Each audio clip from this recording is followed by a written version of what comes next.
My next guest tonight is the host of The Big Idea with Donny Deutsch on CNBC and chairman of the advertising agency Deutsch Incorporated. Please welcome Donny Deutsch.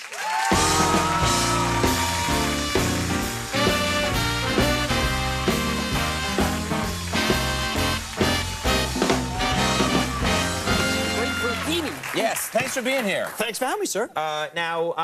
So much to ask you about. First of all, you hear advertising is such a big part of our lives. This is what you do. This is what you think about. Let's talk about the Super Bowl. People pay, what does it cost, 30 seconds of a Super Bowl? $2.7 million. Okay. 30 seconds. All right, for 30 seconds. And is it worth it? That's one of the questions I've had, and a lot of people watching. You see all these ads, people paying so much money.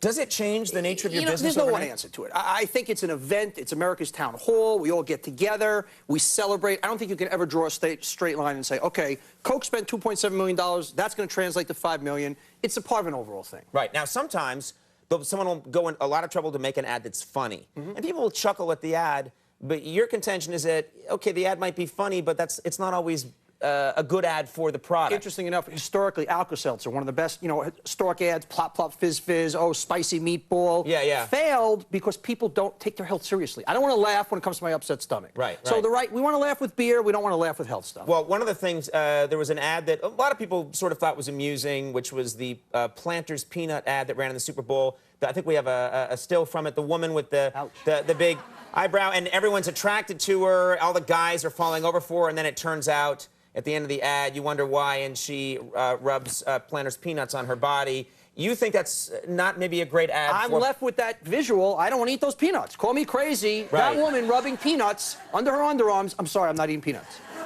Call me crazy. I went out and bought 10 cases immediately afterwards. But that's my problem. On your show, The Big Idea, you encourage people to bring on products that they've had some success with. And sometimes these are products that a lot of us here tonight or anyone watching might look at it and say, well, that's not going to go anywhere. And then shockingly, people make a fortune off of it. Right. And you've brought one or two examples. Yeah, on the show, we go, obviously, from the Bill Gateses and Martha Stewarts, all billionaires going for the American dream, on down to these little people. Now, I don't mean little people, little products. I'm going to show you something right here, and you can demo it if you want. This is a product. It's called Billy Bob Teeth. Okay? Billy Bob Teeth. Billy Bob Teeth. These are all funny false teeth. I think that's called the pimp teeth. The pimp teeth, okay. Here we go, another teeth. Put that in your mouth. Okay. All right. We ready? $40 million. Somebody is making funny teeth in this country and has sold $40 million. We call that segment, Is This a Great Country or What?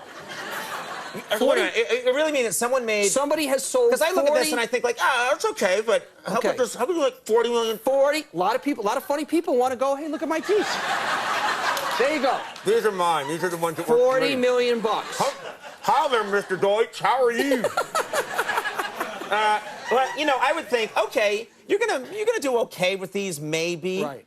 But that kind of money, I guess it's such a big country. If you can, and there's some niche out there. There is something. We had a woman on the show who sold videos teaching how to people to walk in place. Okay, hundreds of millions of dollars. I kid you not. I don't make this stuff up. Videos teaching people how to walk in place at home and exercise. Hundreds of millions of dollars. You can't make this. What's your favorite sort of most outlandish thing that you've heard recently? Well, I'll get to that in a second. I also brought one other thing for you: pocket shots, right here. What's this? It's just little pocket shots. Well, this makes sense to me. This is. But the most outrageous... Is this the idea is that it doesn't, if you want to go to a football game or something, you don't want them to take away your I'm not endorsing the product, but that's it. No. You're not. I'm endorsing it. but the one... This should be in the NBC Universal Rave Kit, is what this should be in. I'm going to put this... We'll replace this. This goes right in there. Now I've got an emergency kit. Yeah, all right. But the one that killed me out of all, we had this little lady, so we have an audience sometimes, we ask them, and she picks up this product and she says, I have a product, little Hispanic lady, she goes, called inflatable condoms. Inflatable condoms? Well, that's what I said, inflatable condoms. Well, what's it for? And she says, I don't know if I could say it, little penis, narrow penis? And I looked at her, I said, what do you mean, how does... I didn't hit a nerve or anything, did I? And I looked at her and she...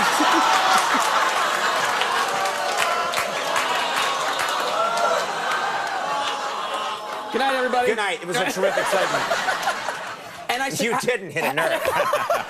I was just like, how could that be? Thin, small penis. And I could it be? Anyway, so how does it work? Well, I didn't understand. I told you you're going to have a hard problem identifying the target market. I think you're not going to be able to. Yeah, because there's a problem because you have to have people saying like, yeah, here you go. Right here, over here. So, that's not going to happen. So we see it all. I don't think that one's going to make it, but it is fun because people come on, they talk about their American dream, and everybody has an idea. You wrote a book a few years ago called Often Wrong, Never in Doubt. And in it, your statement, and this is something that rang a bell with me, you think it's very important for, if people want to be successful in any endeavor in business, to be able to admit that they're wrong.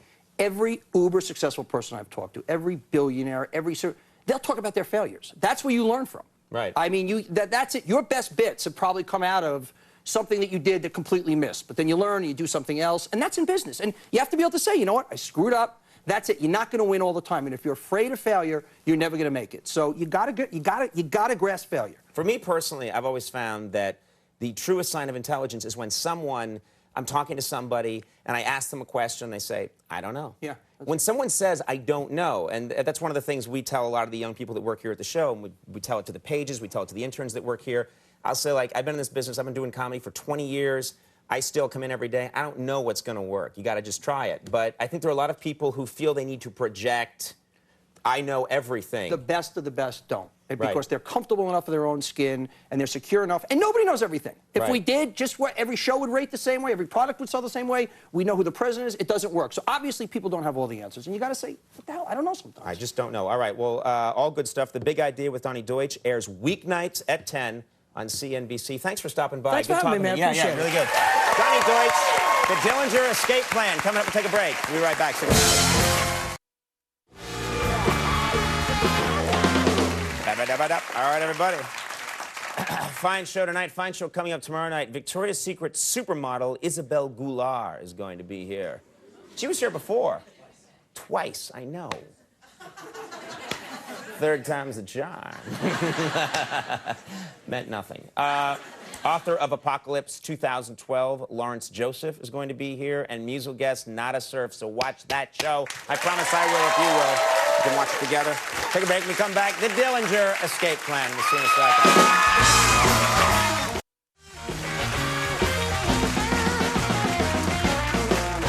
All right, everybody, we're back. So good, my babies. My next guests are here with a song from their latest album, Ironworks. Please welcome the Dillinger Escape Plan. Yeah! Nicely done, my friend. Good job. The Dillinger Escape Plan. Everybody, we'll take a break. We'll be right back. Stick around.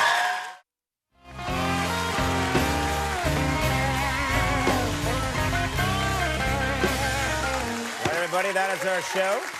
I do want to thank all our guests. Our thanks to the great Throdini for being here. That was exciting. Yes. And scary. All right, thanks to Donny Deutsch for stopping by and setting us straight on a few things. All right, thanks to the Dillinger Escape Plan for being here, shaking it up a little bit.